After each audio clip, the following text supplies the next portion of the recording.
स्वर्गलोक में इंद्रदेव का राज्य था। उनके पास सब कुछ था, ऐश्वर्य, शक्ति, वैभव। लेकिन उनकी पत्नी बिजली बहुत ही गुस्सैल स्वभाव की थी। बिजली का नियम था, धरती पर जहां भी उसे कुछ गलत दिखता वो बिना सोचे समझे वहां कड़क कर गिर जाती। कभी किसी किसान ने झूठ बोल दिया तो बिजली गिर पड़ी, कभी किसी बच्चे ने चोरी की तो बिजली बरस पड़ी, कभी किसी ने झगड़ा किया तो बिजली टपक पड़ी। वाह, बिजली तो इतनी जोर से गिरती थी कि उसके झटके पाताल लोक तक पहुंच जाते। पाताल के नाग और दैत्य भी परेशान होकर इंद्र से शिकायत करने लगे, हे देवराज, आपकी पत्नी का गुस्सा हम तक भी पहुंच रहा है।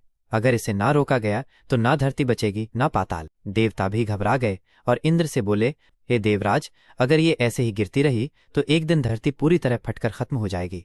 पूरी धरती तबाह हो जाएगी और पाताल में मिल जाएगी। संसार का अस्तित्व ही नष्ट हो जाएगा। इंद्रदेव को भी चिंता हुई। वे सोचने लगे, संसार में कौन है जिसने गलती न की हो। अगर बिजली सबको दंड देगी तो कोई भी जीवित नहीं बचेगा। चतुराई से बनाई दो चोटियां। एक दिन जब बिजली स्नान कराई और अपने गीले बाल संवार रही थी, तब इंद्रदेव ने प्रेम से कहा, प्रिय, आओ आज तुम्हारे बाल मैं खुद संवार दूं। बिजली को अच्छा लगा। इंद्रदेव ने धीरे धीरे उसके गीले बालों की दो लंबी चोटियां बना दी, फिर अपनी दोनों हथेलियों में मजबूती से पकड़ लीं। बिजली बहुत छटपटी और तड़पती रही कि इंद्र उसके बाल छोड़ दे, लेकिन इंद्र ने नहीं छोड़ा। वो मुस्कुराकर बोला, अब तुम्हारा क्रोध जितना भी चमकेगा, गरजेगा, मैं उसे नियंत्रित कर दूंगा। तुम गिरोगी जरूर, लेकिन उतनी ही जहां तक तुम्हारे बालों की चोटियां अनुमति देंगी। उस दिन से जब भी बिजली गुस्से में धरती पर गिरती है तो लोग देखते हैं वो जोर से चमकती है, गर्जना करती है, धरती की ओर झपटती है, लेकिन अक्सर इंद्रदेव की पकड़ उसे रोक लेती है।